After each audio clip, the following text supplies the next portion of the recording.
हमारे ये हरम शरीफ में जो नौ हरम ठलाई इफ्तार जो टाइम आहे सुफ़्रो लॻल आहे तव्हां ॾिसी सघो था। ये इरफान रोज़दार के पानी में पहिरें डॉक्टर यास पानी भरे वियो। माशाअल्लाह तबारक ॾिसो ये इफ्तारी जो मंदिर आहे हरीम शरीफ में। अल्लाह पाक कंदो आहे त अल्लाह साईं हर मुसलमान खे अहिड़ी इफ्तारी अहिड़ी इबादतूं नमाज़ूं नसीब फरमाए। तव्हां ॾिसी सघो था तमामु रूह परवर मंदिरनि जी इफ्तारी आहे। ही असांजी इफ्तारियूं जे साम्हूं असांखे मिलियो आहे ॾिसी सघो था। हे अलजज़ार जो असांजो दोस्त माशाअल्लाह ॾिसी त बहितरीन मंज़र आहे माशाअल्लाह।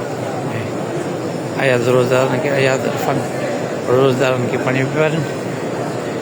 ये इरफान माशाअल्लाह ताबक मुझे क़बूल करे। मुंहिंजी दिली तमन्ना हुई त मुंहिंजा नंढड़ी मुंहिंजा ॿार रोज़दारनि खे ज़मज़म जेको हस्बे तो ख़िदमत थी सघे कनि। अल्लाह पाक जूं लखे एहसान लखे करुणे करूं सादतूं भाग वारनि खे नसीब थींदियूं। हर के माण्हू वसी कंदा आहिनि माण्हू दुआ पिया कनि। ॾिसी सघो था इफ्तार जो टाइम आहे माशाअल्लाह। चपड़ा ज़मज़म पिया भरनि माशाअल्लाह।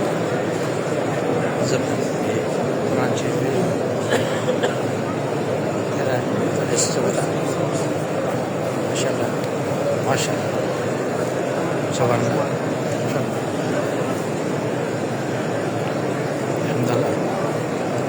रूह परवर मंज़र तव्हां ॾिसी सघो था। आऊं थोरो पंहिंजो चहिरो ॾेखारियां। रूह पाक लखे असां ग़रीब जे मथां खाने के में हर साल रमज़ान की इफ्तार नसीब थी। हिन दफ़े पूरी फैमिली समेत रब पाक इहा नसीब सादत हासिल कई आहे।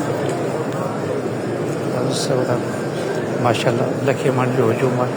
मथे छित ते वेठा आहियूं पहिरीं फ्लोर ते वेठा आहियूं। नओं जेको हरम ठहियलु आहे